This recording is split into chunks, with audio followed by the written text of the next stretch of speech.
Hi. Hi. Oh my god, I'm totally fangirling out right now. So my question is, over 11 seasons, there's hundreds of years of lore and history and everything. Do you guys, as the actors, ever notice inconsistencies and point them out or argue with them, or don't you even care? No. No? Nothing? Nope, there's never been any inconsistencies on the show. Never. No. Okay. Sometimes people watching the show think they've seen something that's inconsistent or that doesn't line up or that doesn't, quite accurately reflect what has already happened earlier on the show in another episode. And then it turns out that person is wrong. Well, then I'm wrong then, I apologize. Well, did you say that you've seen, are you suggesting that you've seen Never. some sort of inconsistency? Never. I'm sorry, hold on one second. Are we talking about the same thing, Supernatural? The show Supernatural? What? Are we talking about Supernatural or Star Trek?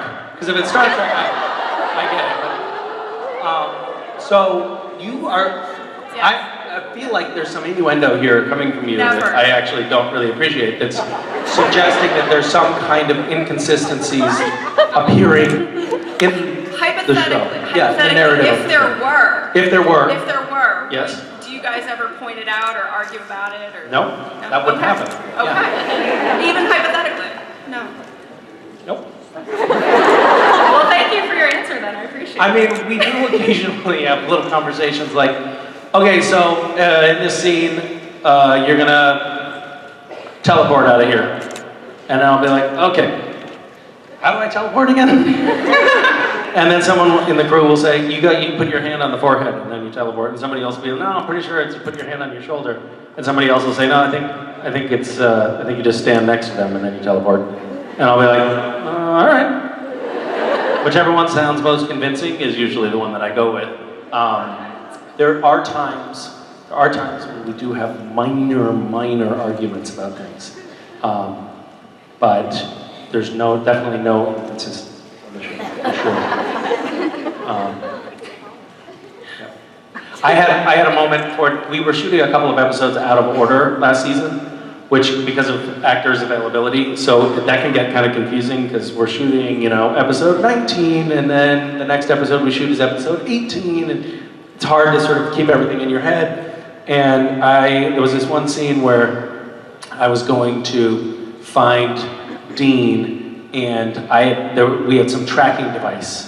We'd been tracking Dean, but we had lost the tracking device if you were paying attention to the scripts. But we didn't really reference that, so I was like, well, I'm gonna go pick up Dean, but there was no way for me to know where Dean was. And I was like, guys, I think there's no way for me to know where Dean, like, how do I know where he is? Aren't we looking for him or something? And then everybody was like, Misha, like we're on set at that point. It was Friday night, everyone was tired, everybody wanted to go home. And literally everyone was like, just shut the fuck up and shoot the scene. Who cares? Just shoot the scene and we can go home. And then later I went in for what's called ADR, which is looping, which is when you have to record, like if a plane flies over while you're saying your dialogue and you hear a plane engine there, then you have to record a little portion of your dialogue over again or something like that. And I had to go into ADR and add a line like, I'm gonna go pick up Dean because I found the tracking device again, or something. I had to like justify it with some off-camera dialogue that made sense. So I felt vindicated, but nobody cared. Thank you for bringing that up. Thank you very much. What inconsistencies, but before you walk away from that microphone, what inconsistencies do you think you have seen in the show? None, Misha, absolutely No, none. I want to hear. I want to know. No. I want to know. No, I'm sorry. You're not getting off that easily. What? Am I being mean? Is that what you said? Exactly what you said. It's so easy to understand you when you all scream at once. Has anyone noticed any inconsistency ever? What is it? What's your inconsistency? You just raised your hand. You, yeah. Yes. Because this woman at the microphone won't speak. The handprint. They're doing great. The handprint? Yes. Where did the scar tissue on Dean go? He had cosmetic surgery. We shot that sequence, but cut it out because it wasn't imperative to the storyline. Any other inconsistencies that you think you've seen? Yes, sir. What have you seen?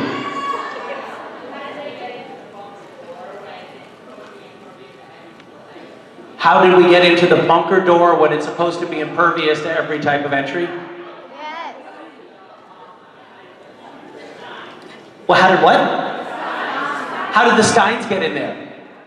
The Steins got in there. How did they get into the bunker, you mean? Yeah. They had an old set of keys.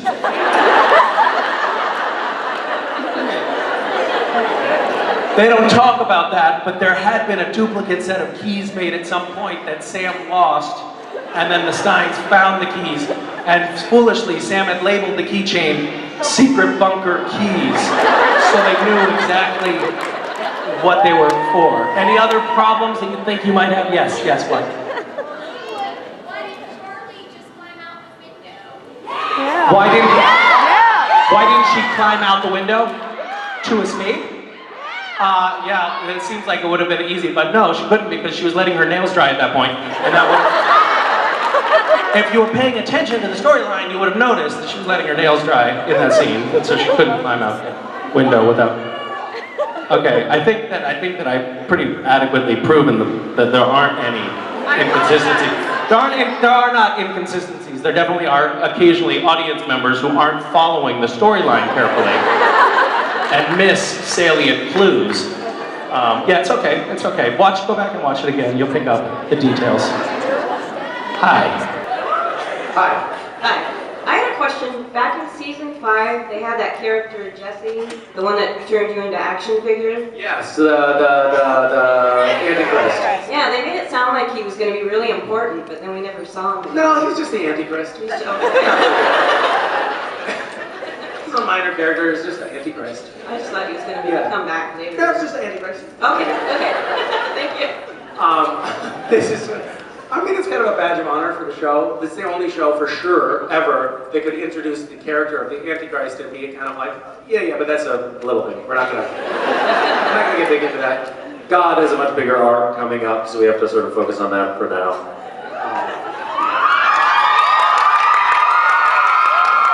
It's crazy. The stuff that we do on the show is amazing. Bye. Hi. Hi. I was going to ask, because I think everybody has probably wondered at some point while watching the show, how have the boys gotten away with credit card fraud for 12 years now?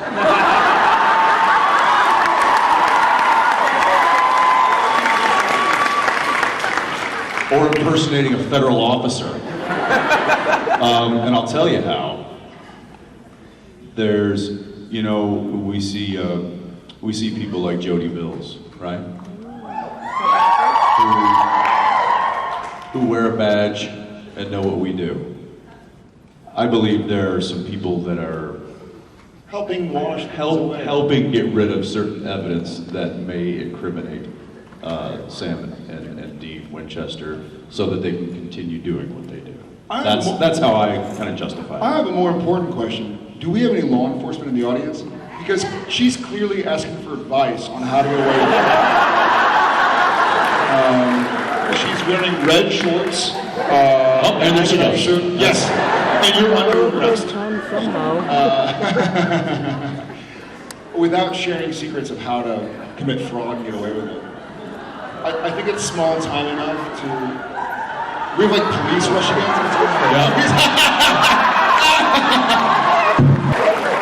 Search Sam, they're on to us. She's asking for advice on credit card fraud. And also impersonating an officer. Probably not good things, correct? Oh, our time is up. We gotta go. Yep, we gotta. That's it. I think it's probably too small time for the city's finest to have to worry about it. Thank you so much. Yeah, there you go. Hi, I'm asking for my friend, but how do you think Cass got the job at the Gas and Sip? Like, he didn't have any previous work experience. Good point. Like ID, nothing. Last name. Place to Social live. Security. Yeah. Oh my God. So that's interesting to note that the gas and sip in the supernatural universe clearly hires illegals. Good to know. Trump is going to crack down on that. Thank you. Good. Thank you for pointing that out. Hi. I like your sweater. Thank you so much. So I was wondering, in one of the recent episodes, Amara was referring Lucifer as God's first son.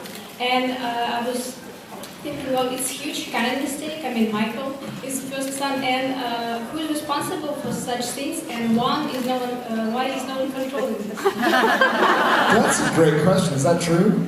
Yes. Yes. And she said first, not favorite? Yes. Ew. I think you caught I think you're smarter than I am.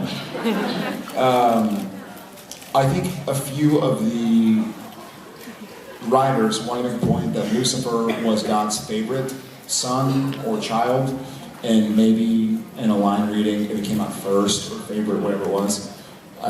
Or it may just have been an honest mistake. And good on you for figuring it out, because you're awesome.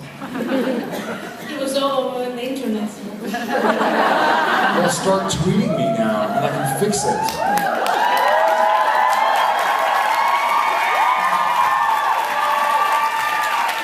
Let's ask him.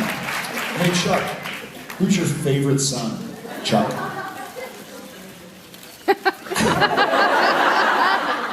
Who's your first son? Lucifer?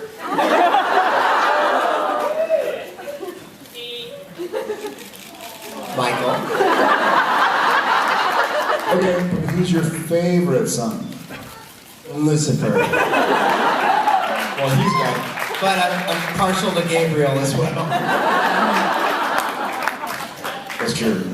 I am, yes. Thank you so much. Okay, so Cass lost his wings, right? This is really gonna bake your noodle, guys. This is also from our meet and greet earlier. Somebody asked this very important question, which is, Castiel fell, right? No, he dropped. Whatever, he dropped, he didn't fall. He dropped. So Metatron took his grace, and then he was on the ground, right? And then the angels fell, right? And they lost their wings. But Cass was already a human at that point, so his wings he wouldn't have had wings at that point to get burnt or broken or whatever. So WTF, when he gets his grace back, his wings should be fine, right? Yeah. But he stole the grace. What? He stole the grace. He still would what? He stole the grace. He stole the grace. No, it was his He own. stole the grace? No, he got it back. He stole it back. Anyway, I would ask God. I would say, I mean, if I was Cass, I would say, and I'm not. I never think I am. I would say, what's the deal with that? I would say, God, why did the writers do that on Supernatural? Because it doesn't make any sense. That's a good question. Thanks. Hi. Hi. Hi. My question is about Sam. Because of the whole helping Lucifer thing, I find it kind of weird. Like, I don't know, will Sam's pain ever get addressed? Like, he was abused for like, I don't know, 1,000 years or more, and now he has to help Lucifer. Like, how does he feel, and how did you feel? I don't know, knowing that doesn't really get acknowledged?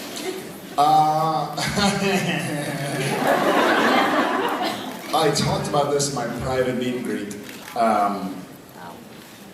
and there were no cameras rolling, so I probably said more than I really would have.